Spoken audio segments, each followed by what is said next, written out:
میرے تمام دیکھنے والوں کو میرا سلام۔ کیونکہ آج میں اپنے یوٹیوب چینل سے پہلی کوئی ایسی ویڈیو اپلوڈ کرنے جا رہا ہوں جس پہ میں اپنے خیالات کا اظہار کرنے جا رہا ہوں، تو اس ویڈیو کے لیے، اس پہلی ویڈیو کے لیے جو میں نے موضوع چنا ہے وہ بھی بہت اہم ہے۔ تو اس موضوع کی طرف بڑھنے سے پہلے میری آپ تمام چاہنے والوں سے گزارش ہے کہ آپ میرے یوٹیوب چینل کو سبسکرائب کریں، میری ویڈیوز کو لائک کریں اور اپنے سوشل میڈیا اکاؤنٹس پر شیئر ضرور کیجیے گا۔ تو جو موضوع میں نے آج چنا ہے اپنی ویڈیو کے لیے، اس پہ اپنی ویڈیو پہ اپنا نقطہ، اس موضوع میں اپنا نقطہ دینے کے لیے، وہ ہے جی مولانا طارق جمیل صاحب کی معافی۔ آپ اندازہ لگا لیں کہ یہ دور بھی آنا تھا کہ اب علماء کرام سر عام آ کے میڈیا پہ معافی مانگیں گے، اور معافی بھی اپنے ناکردہ گناہوں کی یا ناکردہ باتوں کی۔ تو اس موضوع پہ بحث چھیڑنے سے پہلے ضروری ہے کہ آپ لوگوں کو اس کا کچھ تھوڑا بہت بیک گراؤنڈ پتہ ہو۔ تو یہ ہوا تھا اس طرح جی کہ 2-3 دن قبل وزیر اعظم ہاؤس پہ وزیر اعظم صاحب کی طرف سے ایک ٹیلی فون منعقد کی گئی تھی، جس کا مقصد یہ تھا کہ بجائے اس کے کہ ہر ٹی وی چینل اپنا اپنا ٹیلی فون آن ایئر کرے اور فنڈنگ کرے کورونا ریلیف فنڈ کے حساب سے، اس پہ جو بینک اکاؤنٹ وزیر اعظم صاحب نے بنوایا ہوا ہے، تو کیونکہ وہ ہر ٹی وی چینل جا کے گزارش کرتا تھا وزیر اعظم عمران خان صاحب سے کہ آپ ہماری ٹیلی فون میں شریک ہوں، آپ کے آنے سے فنڈ زیادہ آئیں گے۔ تو پہلے 2 چینلز کا ہوا الگ الگ، جس میں ARY تھا اور 92 نیوز تھا۔ پھر جب باقی چینل اس دور میں شامل ہونا شروع ہوئے تو وزیر اعظم ہاؤس کی جانب سے، وزیر اعظم آفس کی جانب سے یہ فیصلہ کیا گیا کہ کیوں نہ بجائے اس کے کہ ہم ان کا اسٹوڈیو یوز کریں اور وزیر اعظم صاحب کو ویڈیو لنک کے ذریعے شامل کریں، کیوں نہ ہم اس کانفرنس کو، اس ٹیلی فون کو، جو بھی نیک مقصد یعنی کہ کورونا ریلیف فنڈ کی فنڈ ریزنگ کے لیے کرائی جا رہی تھی، کیوں نہ ہم اس کو وزیر اعظم ہاؤس کے لان میں منعقد کریں، جہاں پہ ہر ٹی وی چینل سے ایک ان کا سینئر صحافی شرکت کرے، اور وزیر اعظم صاحب بھی نہیں بھی شرکت کریں خود۔ تو اس میں وزیر اعظم صاحب کا جو تھا وہ ٹائم کی بچت بھی ہونی تھی، کیونکہ ان کو وہ بار بار جا کے ایک ہی ٹی وی چینل، مطلب مختلف ٹی وی چینل سے نہیں شرکت کر سکتے تھے فنڈ ریزنگ کے لیے مصروفیات کی وجہ سے۔ تو وہ ٹیلی فون منعقد ہوئی سر 2 دن پہلے۔ تو اس ٹیلی فون میں جو ایک روایت برقرار رکھی وزیر اعظم عمران خان صاحب نے اپنی حکومت کی، وہ روایت یہ تھی جی کہ میں نے جب سے ہوش سنبھالے ہیں جی، میں نے ٹی وی پہ یعنی گورنمنٹ کی کسی تقریب میں اگر کوئی قومی ترانہ سننا تو وہ صرف وزیر اعظم جب اپنی کرسی کا حلف اٹھاتا تھا، صدر جب اپنی کرسی کا حلف اٹھاتا تھا، یا کوئی اس طرح کا کچھ ہوتا تھا یا قومی ہوتا تھا، تو اس سلسلے میں قومی ترانہ بجایا جاتا تھا جی، اور پھر اس پہ تلاوت کی جاتی تھی۔ لیکن اس چیز کا کریڈٹ وزیر اعظم عمران خان صاحب کو دینا چاہیے کہ انہوں نے آتے ساتھ ہی اس چیز کو اپنا ریگولر کر لیا ہے، کنسسٹنٹ ہو گئے وہ اس چیز میں کہ چاہے وہ قومی اسمبلی کا اجلاس ہو، چاہے وہ سینٹ کا اجلاس ہو، چاہے وہ قوم سے خطاب ہو، وہ اس طرح کی کانفرنسز میں یا میٹنگز میں قومی ترانہ بھی ضرور لگواتے ہیں، اور اس پہ پھر اس کے بعد تلاوت قرآن پاک بھی کی جاتی ہے، پھر نعت رسول مقبول صلی اللہ علیہ وسلم کے لیے نعتیں پیش ہوتے ہیں۔ تو اسی روایت کو برقرار رکھتے ہوئے وزیر اعظم عمران خان صاحب نے ٹیلی فون میں بھی جناب مولانا طارق جمیل صاحب کو دعوت دی تھی کہ وہ اینڈ پہ دعا کروائیں گے۔ تو یہ کریڈٹ وزیر اعظم صاحب کا بنتا ہے کہ وہ ادارے تو ان کے ساتھ ہیں ہی گورنمنٹ میں، لیکن وہ دین اسلام کو بھی اور علماء اکرام کو بھی ساتھ لے کے چل رہے ہیں، اور یہ کسی ایک فرقے کے عالم کی بات نہیں ہے۔ میں نے بہت سی ایسی میٹنگز کی خبریں پڑھی ہیں، ویڈیوز دیکھی ہیں، جس میں متفقہ طور پر وزیر اعظم عمران خان صاحب تمام فرقوں کے علماء اکرام سے ملاقاتیں کرتے نظر آئے ہیں۔ تو یہ کریڈٹ ان کا جاتا ہے۔ اب آتے ہیں جی موضوع کی طرف۔ اس ٹیلی تھون میں لگ بھگ 55 کروڑ روپے جو تھے وہ وزیر اعظم صاحب کے فنڈنگ والے اکاؤنٹ میں ڈپازٹ کروائے گئے، جس میں اوورسیز پاکستانی نے بھی اپنا حصہ ڈالا، پاکستانی نے بھی اپنا حصہ ڈالا۔ اینڈ پہ مولانا طارق امین صاحب کو دعوت دی گئی کہ وہ آ کر دعا کروائیں۔ دعا کروانے سے پہلے مولانا صاحب نے چند ایک باتیں کی جو ہر ایک فرقے کے عالم علماء کام کرتے ہیں۔ ان باتوں کو پچھلے 2 دنوں سے میڈیا پہ اچھالا جا رہا ہے، اس کو ایشو بنایا جا رہا ہے، جس پر مولانا صاحب نے پھر اس کا ریئیکشن دیتے ہوئے کہا کہ مالک صاحب کے پروگرام میں معافی مانگی، جس میں حامد میر صاحب بھی بیٹھے ہوئے تھے۔ تو مولانا طارق میر صاحب کا کہنا یہ تھا کہ انہوں نے جاوید چودھری صاحب کو بھی فون کیا، حامد میر صاحب کو بھی 10 فون کیے، لیکن حامد میر صاحب نے فون بزی رکھا اور ان کا فون نہیں اٹھایا۔ لیکن جاوید چودھری صاحب جب کال اٹھائی تو انہوں نے ان سے معافی مانگی، اور پتہ نہیں 1-2 اینکرز کا اور بھی انہوں نے نام لیا۔ تو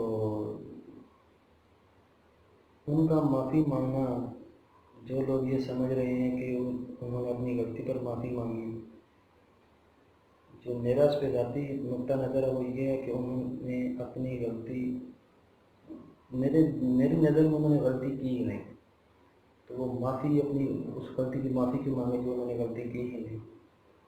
تو پھر سوال آتا ہے کہ وہ معافی کس چیز کی تھی؟ معافی، ایسی معافیاں وہ لوگ مانگتے ہیں جو اعلیٰ ذرف رکھتے ہیں۔ تو رمضان کے مہینے کا ایک تو رمضان کا مہینہ شروع ہو رہا تھا، تو مولانا صاحب نے اس جو ٹینشن ایک سوشل میڈیا پر اور الیکٹرانک میڈیا پر ساری کریٹ کی جا رہی تھی، پتہ نہیں اب یہ باقاعدہ پروپیگنڈا کیا جا رہا تھا یا کیا تھا، تو اس کو کہتے ہیں نا کہ سانپ کا سر کچل دیا۔ مولانا صاحب نے اس کو پروپیگنڈے کا سر کچل دیا ایک دم سے آ کے معافی مانگ کر، اور اس میں وہ چھوٹے ہو گئے ہیں، یہ تو سوال ہی نہیں پیدا ہوتا۔ اس معافی سے ان کا مقام، ان کا ظرف اور بلند ہو گیا۔ جہاں پر بات آتی ہے ان کی معافی کی، تو ہم سب جو ہیں وہ شدید غصے میں ہیں۔ ان سے معافی کس چیز کی منگوائی تھی؟ مولانا صاحب نے ذکر کیا تھا جی کہ ناجائز منافق، انہوں نے ذکر کیا کہ جب تک یہ قوم یہ ناجائز منافع قوم کو ہدایت دے یا اس طرح کا، تو اس پر مولانا صاحب نے کیوں معافی مانگی؟ کیا یہاں پہ ناجائز منافع خور نہیں بستے پاکستان میں؟ میں اگر ابھی کی بات کروں تو جو رمضان سے پہلے حالات کرونا والے، لاک ڈاؤن، کرونا کے باعث جو لاک ڈاؤن ہے وہ رمضان سے پہلے بھی تھا، رمضان کے بعد بھی تھا۔ اب آپ مسلمانوں کی بے حیثی دیکھیں۔ رمضان سے پہلے جن لیموں کا ریٹ 200 روپیہ پر کے جی تھا، رمضان شروع ہوتے ہی وہ 500 روپے پر کے جی پہ چلا گیا۔ کیلوں کا ریٹ 80 روپے درجن تھا، وہ جو آج کا ریٹ ہے وہ 150 روپے درجن ہو گئی۔ جو سیب کا ریٹ ہے وہ 100 روپے درجن تھا، 100 روپے کے جی تھا، اور آج کا جو ریٹ ہے وہ 200 روپے پر کے جی ہو گئے۔ جو دودھ تھا وہ 60 روپے پر کے جی تھا، آج وہ دودھ 120-130 روپے پر کے جی بک رہا ہے، اور میں خود لے کر آیا۔ جو دہی تھا وہ بھی 60 روپے کے جی پہ آ چکا تھا۔ اور اب جو بک رہا ہے وہ 100 روپے 110 روپے پر کے جی 120 روپے پر کے جی بک رہا ہے۔ تو بات یہ ہے کہ ناجائز منافع خوری بھی ہو رہی ہے۔ تو مولانا صاحب نے ان کا ذکر کیا، آگ لگ گئی۔ ظاہر ہے آگ انہیں کو لگی ہے جو یہ کام کرتے ہیں۔ پھر اب پاکستان میں قصور جو علاقہ ہے، جو اس میں جو بچوں کے ساتھ زیادتی کا کیس آیا تھا، وہ بھی ہماری کمیونٹی سے آیا۔ مولانا صاحب نے اس کا ذکر کیا۔ زینب قتل کیس ہوا، زینب کے ساتھ جو زیادتی کی گئی، وہ زیادتی کیا اسلام میں منع نہیں ہے، شریعت میں منع نہیں ہے؟ مولانا صاحب نے اس پہ بات کی۔ مولانا صاحب نے سود لینے والوں کی بات کی۔ تو ان کی اس بات پہ برا کیوں منایا جائے؟ کیا پاکستان کے تمام بینکنگ جو ہو رہی ہے وہ انٹرسٹ میں نہیں ہو رہی؟ اس میں سود کا عمل دخل نہیں ہے؟ ہمیں جو سرکاری تنخواہیں ملتی ہیں وہ سود کے اندر سے ہو کر کے نہیں آتی؟ پھر اس بات کا ایشو کیوں بنایا گیا؟ مولانا صاحب نے پھر حرام خوری کی بات کی۔ حرام خوری میں کیا کیا آتا ہے؟ اچھا، جو ملاوٹ شدہ دودھ ہے کیا وہ پاکستان میں نہیں بک رہے؟ اچھا، جو چربی سے بنائے جانے والے گھی ہیں یا آئلز ہیں وہ پاکستان میں نہیں بک رہے؟ اچھا، جو مضر صحت پاؤڈر سے جو گھروں کے لیے روزمرہ زندگی کے لیے مسالہ جات بنائے جاتے ہیں اور ان کو عام عوام میں بیچا جاتا ہے، کیا وہ صحیح ہے، اسلام کے مطابق ہے، شریعت کے مطابق ہے؟ پھر جو اسی طرح مضر صحت جو کولڈ ڈرنکس کا کاروبار، اور یہ آئے دن ہم خبریں سنتے ہیں، پھر پیچھے گوشت کی جگہ کھوتے اور گدھوں کا گوشت جو بیچا جانا اس کا عروج پر تھا، وہ بھی ہماری ہی قوم میں سے تھے لوگ، مطلب ہماری ہی عوام تھی۔ مولانا صاحب نے اس کا ذکر کیا تھا۔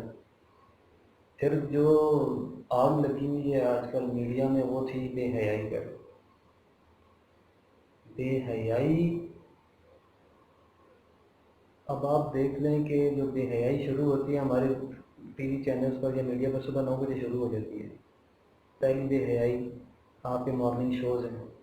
کیا مارننگ شوز پر آلریڈی شادی شدہ لوگوں کی دوبارہ شادی کروا کر ڈرامے نہیں رچائے جا رہے؟ اس کے اندر ناچ گانا نہیں کیا جا رہا؟ پھر جو آپ کے ٹی وی کمرشلز آتے ہیں، آپ کے ڈرامے آتے ہیں، اس میں آپ کی ماڈلز کے اور ایکٹریسز کے جو ان کی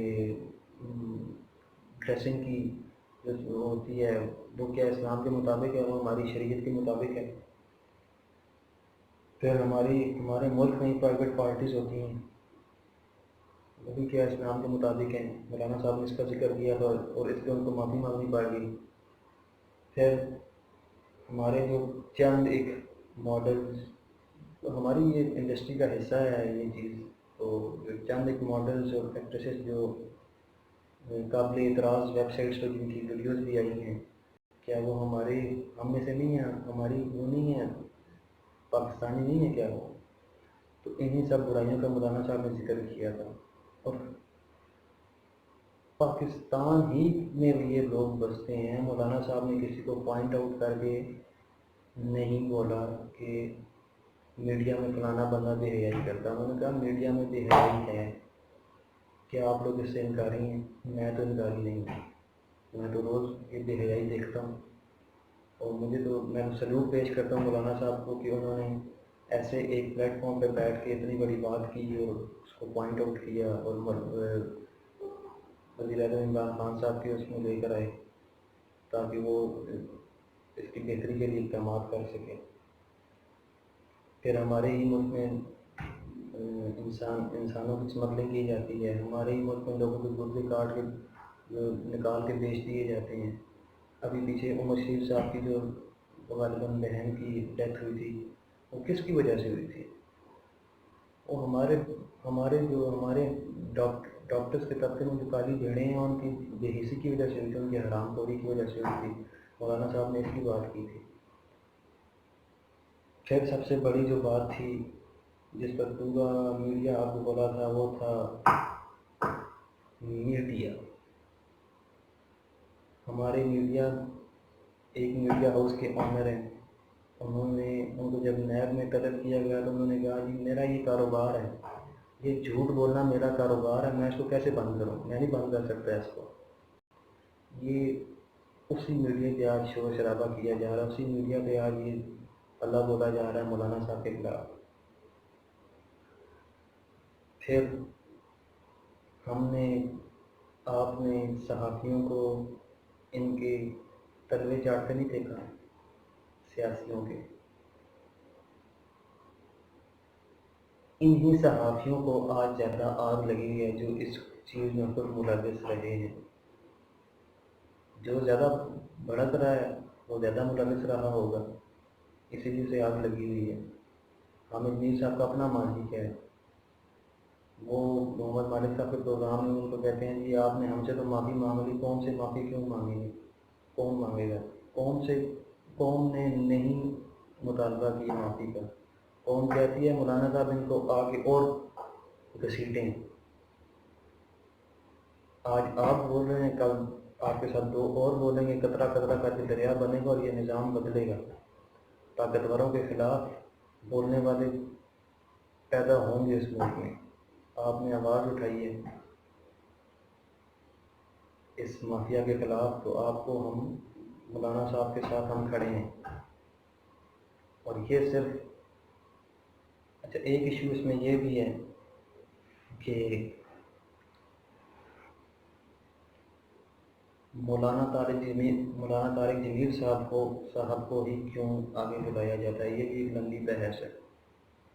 ہمارے لیے تمام جو فرقے ہیں وہ معزز ہیں، ہم تمام فرقوں کی عزت کرتے ہیں، دل سے ہم ان کے علماء کی باتیں سنتے ہیں. یہ رمضان ٹرانسمیشن میں ہم ان کے لیکچر وغیرہ سنتے ہیں. تو اس کا جواب یہی ہے کہ ظاہر ہے یار، آپ اپنی قابلیت اتنی بناؤ کہ آپ کو لوگ بلائیں. آپ پاکستان کی گورنمنٹ کی بات کرتے ہو، انہیں تو دنیا بلاتی ہے. تو اس کا اب اس میں ایک تو ہم شدید غصے میں تھے کہ مولانا صاحب کو معافی نہیں مانگنی چاہیے تھی، لیکن اس پہ پھر ان کو مجبور بھی کیا گیا. افسوس ہوتا ہے کہ ہم کیسی قوم بننے کی طرف جا رہے ہیں. ان کرائسس میں جب ہمارے اپنے ملک کے پاس ٹوٹل 1 ماہ کی سٹوریج ہے، ہمیں اپنی موت نظر آنی چاہیے. ہمیں اللہ سے اپنے رابطے بڑھانے چاہیے. ہم کن باتوں کی طرف جا رہے ہیں؟ خیر، آپ تمام بھائیوں کا شکریہ جنہوں نے میری ویڈیو کو دیکھا. اگر آپ کو میری باتیں پسند آئی ہوں تو میری ویڈیو کو ضرور لائک کیجیے گا، اس ویڈیو کو ضرور شیئر کیجیے گا. اللہ حافظ.